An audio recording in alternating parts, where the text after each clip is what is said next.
Salvador Dali et Gala.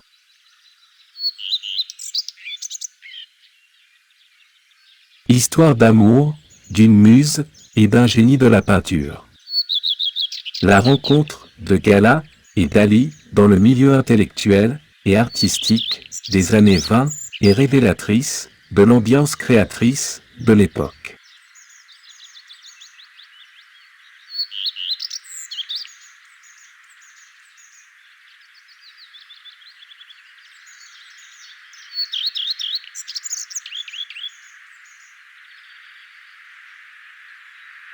Gala, de son vrai nom, Elena Ivanovna Diakonova. Née en 1894, à Kazan, en Russie. Elle grandit à Moscou et reçoit une excellente éducation qui lui promet une carrière d'institutrice. Mais, à l'âge de 18 ans, sa tuberculose s'aggrave. Et elle part en Suisse, au sanatorium de Clavadel.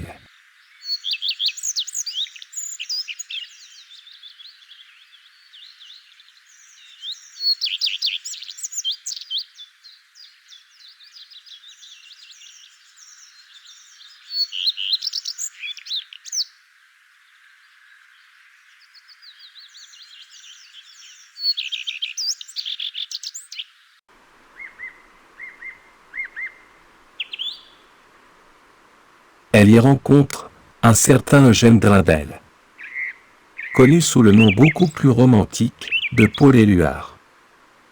Et le goût de la lecture et de la poésie les rapproche. En 1914, guéri et fiancé, il quitte le sanatorium. Gala rentre en Russie et Paul part au front. Ils se marient enfin en 1917. Et Gala donne naissance à leur fille, Cécile.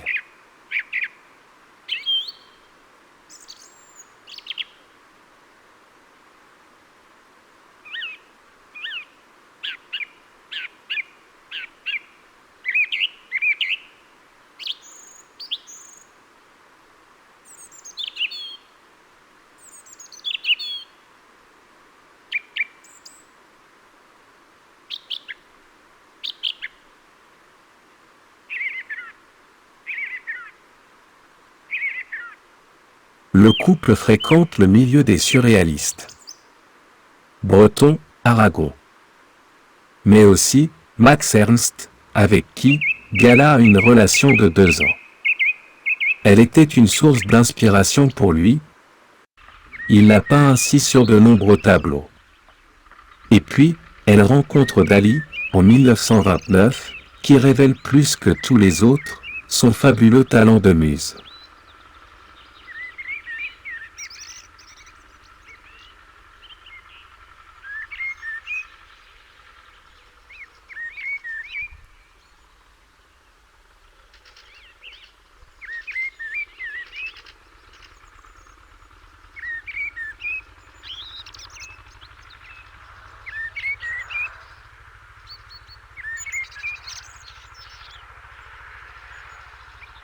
Salvador Dali, né en 1904, à Figueres, en Espagne.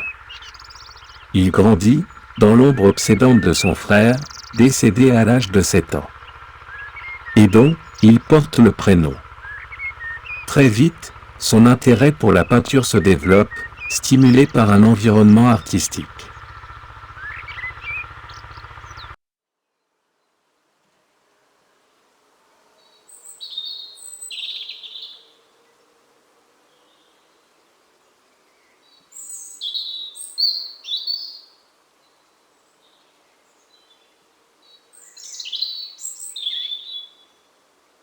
À l'âge de 14 ans, il expose déjà ses toiles dans sa ville natale. Il rentre aux Beaux-Arts de Madrid en 1921 et s'intéresse vite au mouvement surréaliste. Ses thèmes de prédilection sont la mort et l'érotisme. Provocateur et extravagant, il se crée un personnage de peintre dérangé.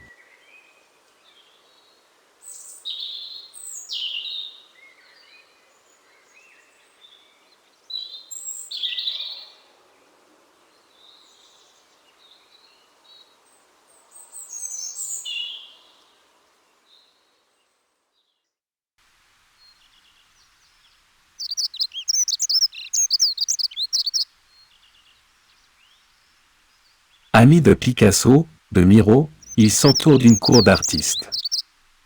En 1929, lors de vacances chez lui, à Cadaqués, il est rejoint par une partie du groupe des surréalistes, dont Éluard et son épouse. Dali tombe immédiatement amoureux de cette femme, icône libre des temps modernes.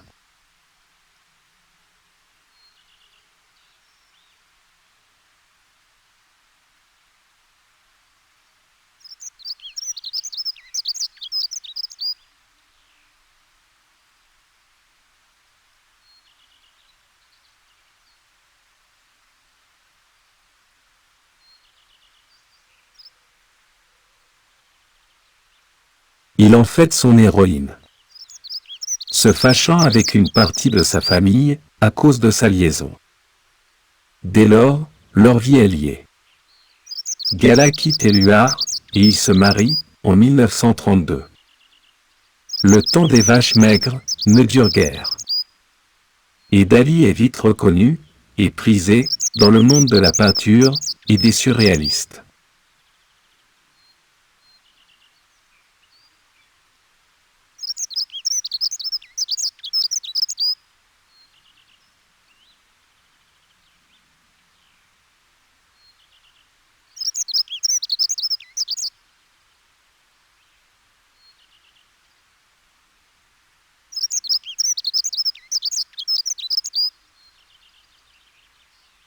Gala est sa meilleure ambassadrice, connue et respectée dans ce monde d'intellectuels.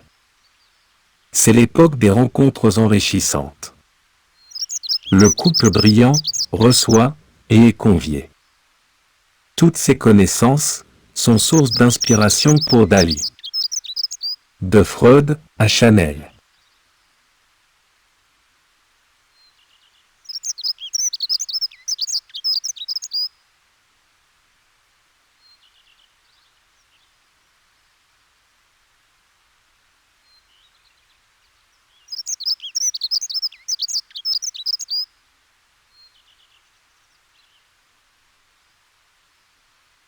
En 1939, exclu du mouvement surréaliste pour ses propos sur Hitler et Franco.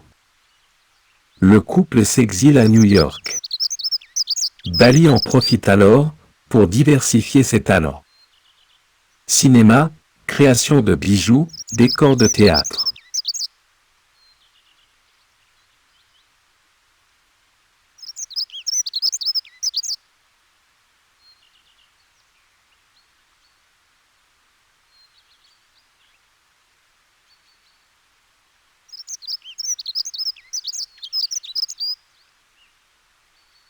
Dali et Gala rentrent en fin d'exil en 1948 et s'installent en Espagne.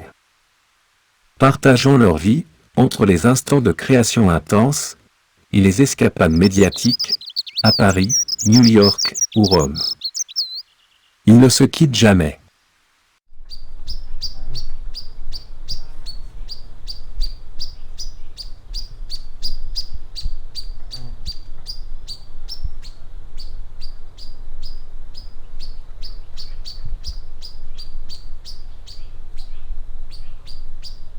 Leur amour exclusif est la clé artistique de Dali. Gala, fan de caractère et amoureuse, est son amante, sa muse et son agent. Elle sait se faire discrète et laisse son époux sur le devant de la scène, y compris lorsque son excentricité donne lieu à quelques débordements.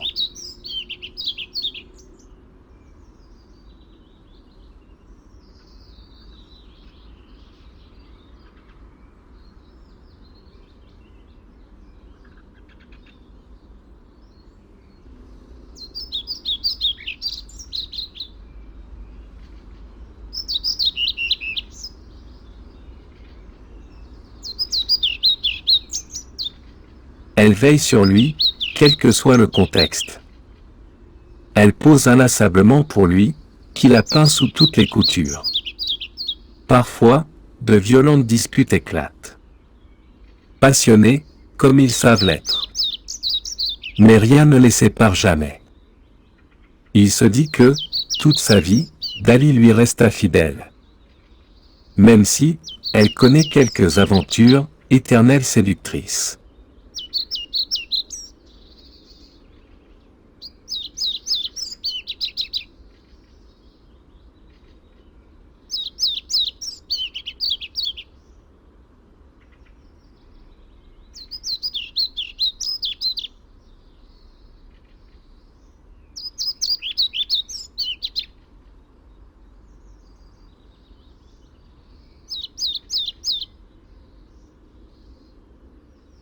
Gala meurt le 10 juin 1982, dans leur maison, auprès de lui.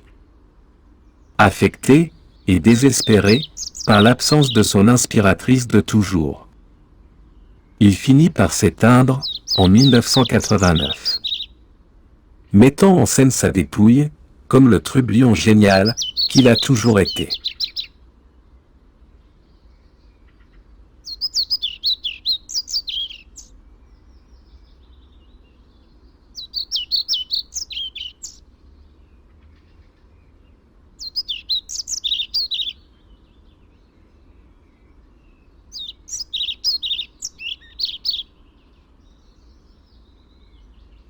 Leur histoire d'amour a marqué l'époque des surréalistes. Cela raconte comment une seule femme a su, par sa personnalité et le don de soi, propre aux muses, tenir près d'elle et nourrir artistiquement toute une vie le plus déjantée des peintres.